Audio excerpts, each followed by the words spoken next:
বন্ধুরা, চোখ বন্ধ করুন, কল্পনা করুন এক সীমাহীন শূন্যতা, যেখানে নেই কোনো আলো, নেই কোনো শব্দ, নেই কোনো সীমা। তারপর হঠাৎই এক বিস্ময়কর আলো ছড়িয়ে পড়ল অন্ধকারে, এবং সে মুহূর্ত থেকে শুরু হলো মহাবিশ্বের ইউনিভার্স মহাযাত্রা।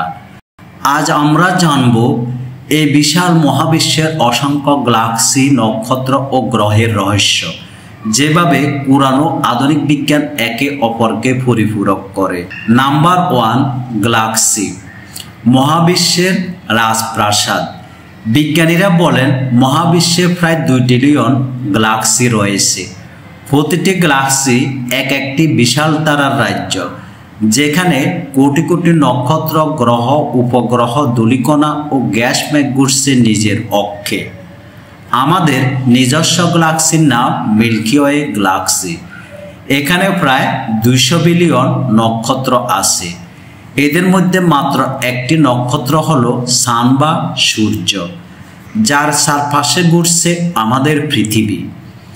বিজ্ঞানীরা বলেন এই গ্যালাক্সিগুলো মহাবিশ্বে ক্রমশ দূরে সরে যাচ্ছে, অর্থাৎ মহাবিশ্ব ক্রমাগত সম্প্রসারিত হচ্ছে। নাম্বার 2, কুরআনে মহাবিশ্বের সম্প্রসারণ।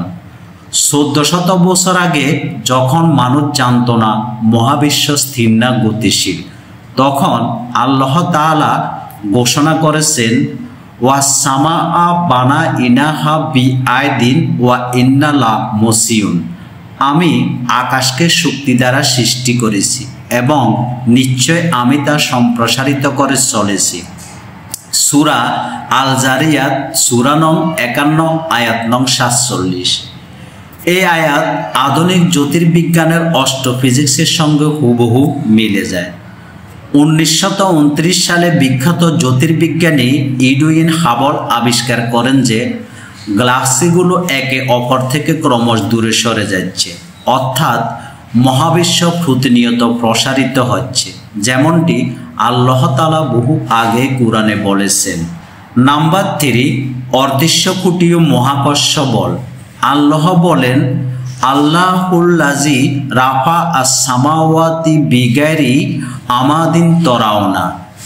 আল্লাহ তিনি যিনি আকাশসমূহকে দৃশ্যমান খুঁটি ছাড়া উত্তোলন করেছেন। সূরা আর-রাদ সূরা নং 13 আয়াত নং 2। আজ আমরা বুঝতে পারি আল্লাহ যে অদৃশ্য খুঁটির কথা বলেছেন তা আসলে মহাকর্ষ শক্তি বা গ্র্যাভিটি, যা তার নির্দেশে পুরো মহাবিশ্বকে একত্রে ধরে রেখেছে। যদি এ ভারসাম্য সামান্য নষ্ট হতো, তাহলে পুরো মহাবিশ্ব ভেঙে পড়ত এক বিশৃঙ্খলা। এটাই কুরআনের এক অলৌকিক নিদর্শন, যেখানে বিজ্ঞানের বহু আগে বলা হয়েছে এমন বাস্তবতা যা মানুষের কল্পনারও বাইরে ছিল। নাম্বার 4, আল্লাহর নিদর্শন। প্রতিটি নক্ষত্রে এক বিশ্ব। প্রতিটি গ্যালাক্সিতে রয়েছে কোটি কোটি নক্ষত্র, স্টার বা তারা। তাদের আলোয় আমাদের রাতের আকাশে ঝলমল করে তোলে।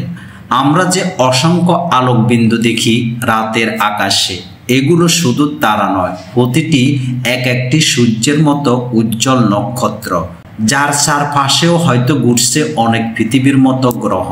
আল্লাহ বলেন, ফাসুবহানাল্লাহি রাব্বিল আরশি আম্মা ইয়াসিফুন। অতএব মহান আল্লাহ, যিনি আরশের অধিপতি, তারা যা বলে তিনি তার ঊর্ধ্বে। সূরা আল আনবিয়া সূরা নং 21 আয়াত নং 22। এই আয়াত আমাদের মনে করিয়ে দেয় মানব জ্ঞান সীমিত, কিন্তু সৃষ্টিকর্তার জ্ঞান অসীম। আমরা যতই গভীরে যাই, তার সৃষ্টি রহস্য ততই গভীরতর হয়। নাম্বার 5, পৃথিবী নিখুঁত ভারসাম্যের আশ্রয়। আমাদের পৃথিবী এমনভাবে অবস্থান করছে যে এটি সূর্যের থেকে ঠিক উপযুক্ত দূরত্বে রয়েছে। একটু কাছাকাছি হলে সব কিছু পুড়ে যেত, একটু দূরে গেলে বরফে ঢেকে যেত পুরো জীবন। আল্লাহ বলেন, আল্লাযী জাআলা লাকুমুল আরদা ফিরাশা ওয়া সামাআবিন। যিনি তোমাদের জন্য পৃথিবীকে বিছানা এবং আকাশকে ছাদ করেছেন। সূরা আল বাকারা সূরা নং 2 আয়াত নং 22। বিজ্ঞানও আজ বলে পৃথিবীর অক্ষের সামান্য যোগ, ঘূর্ণন, গতি, বায়ুমণ্ডল ও সূর্যের দূরত্ব সব কিছুই এমন নিখুঁতভাবে সাজানো ও ভারসাম্যে রাখা হয়েছে যা স্পষ্ট করে এই সৃষ্টি কোনো কাকতালীয় ঘটনা নয়, বরং এক সর্বশক্তিমান স্রষ্টার নিখুঁত পরিকল্পনার ফল। নাম্বার 6, গ্যালাক্সির সুনির্দিষ্ট গতি ও ভারসাম্য। মহাবিশ্বের প্রতিটি নক্ষত্র, গ্যালাক্সি ও গ্রহ একটি নির্দিষ্ট পথে চলমান। কেউ একে অপরের সাথে সংঘর্ষে জড়ায় না, বরং নিখুঁত ভারসাম্যে ঘুরে চলেছে। আল্লাহ বলেন, ওয়াকুল্লুন ফি ফালাকিন ইয়াসবাহুন, প্রত্যেকে নিজ নিজ কক্ষপথে সঞ্চার করছে।